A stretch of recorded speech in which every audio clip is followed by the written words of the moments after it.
January 16th, 2003. Cape Canaveral. The Space Shuttle Columbia lifts off for the 28th time. To the world, it is a masterpiece of engineering, a triumph of fire and ambition. But 81 seconds into the flight, history fractures.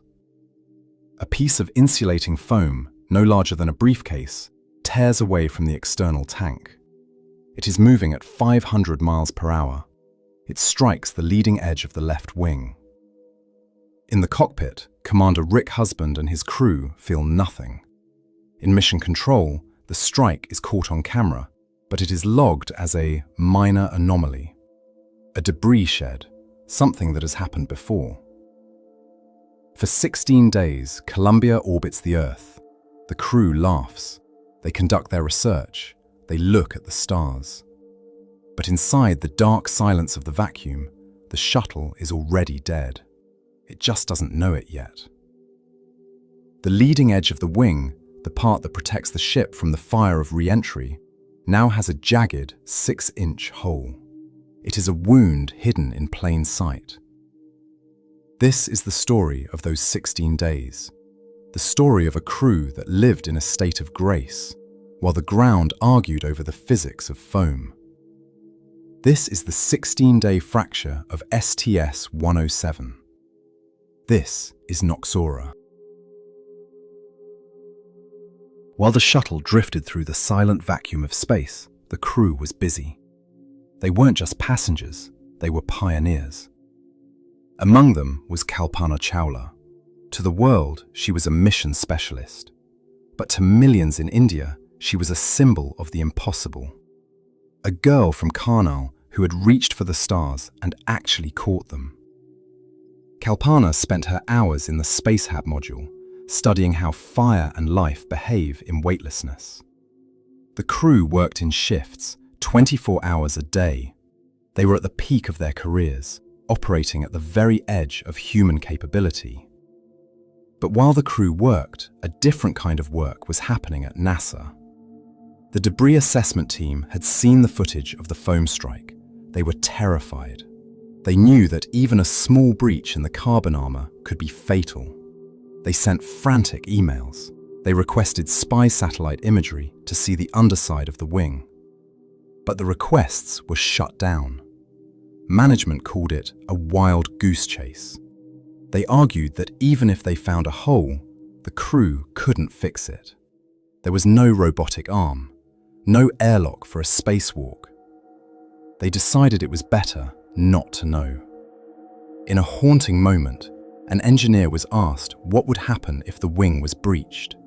He replied, "Then it's a bad day." NASA sent a brief email to the crew.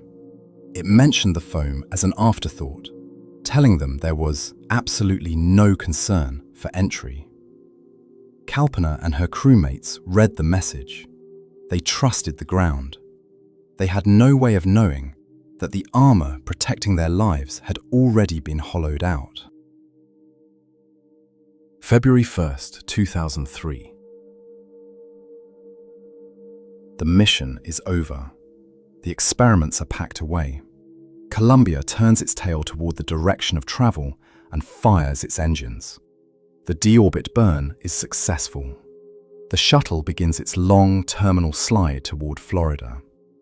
At 400,000 feet, the ship hits the entry interface.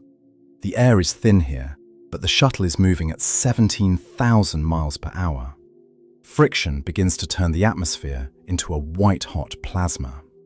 A violent neon-pink shroud wraps around the vessel. To the crew, looking out the overhead windows, it is a beautiful, familiar glow. They have no reason to be afraid. But on the left wing, the plasma finds the hole. Like a blowtorch held against a wax candle, the 3,000-degree gas pours into the interior of the wing. It begins to melt the aluminum support beams, the bones of the shuttle, from the inside out. At 8:53 a.m., as Columbia crosses the California coast, the first ghosts appear in the data. In Houston, A young maintenance officer notices 4 temperature sensors in the left wing have suddenly gone off-scale low. They haven't just dropped, they've been severed. He reports the anomaly to the flight director. The response is calm. Copy. They assume it's a sensor glitch. But on the ground, amateur astronomers in Nevada look up and see something wrong. They see bright flashes shedding from the shuttle. Columbia is literally leaving a trail of itself across the desert sky. Inside the cockpit, the crew is still laughing.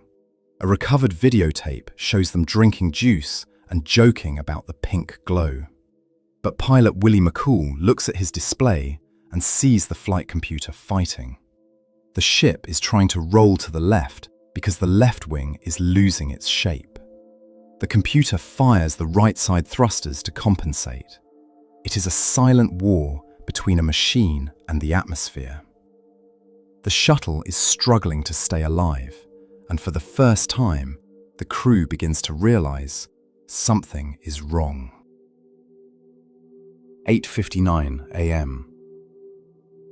Columbia is now crossing into Texas airspace. It is still traveling at 18 times the speed of sound. The heat inside the left wing has reached a point of no return. In Houston, the capsule communicator, the Capcom, sees the data screen flickering. The tire pressure sensors for the left landing gear have suddenly vanished. They haven't just dropped, they have flatlined. He keys his microphone to alert the crew. And Columbia, Houston, we see your tire pressure messages and we did not copy your last. In the cockpit, Commander Rick Husband responds. His voice is steady, calm.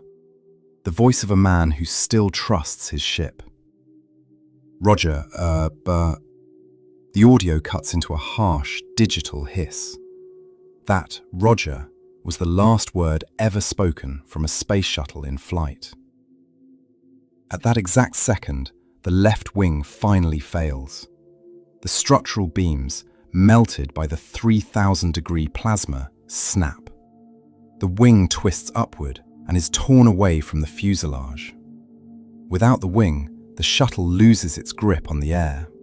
It begins to tumble, a violent, flat spin that exerts forces the airframe was never meant to survive. Over the cities of Dallas and Tyler, thousands of people look up. They don't see a shuttle, they see a fracture in the sky, a single white streak breaking into dozens of smaller, glowing lights. To the onlookers, it looked like a firework display in the morning sun. But in mission control, the silence is deafening. The flight director gives the order to lock the doors. No one leaves the room. The data on the screens, the last heartbeats of Columbia, must be preserved.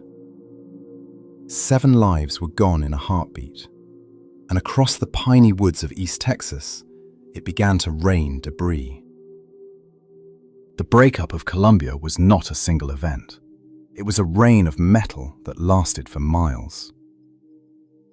From the suburbs of Dallas to the borders of Louisiana, the sky dropped 84,000 pieces of a dream. A flight manual was found in a backyard, a piece of a thermal tile on a golf course, a helmet in a thicket of pine trees. But the search was about more than just metal. In the largest recovery operation in human history, 25,000 volunteers walked in lines, shoulder to shoulder.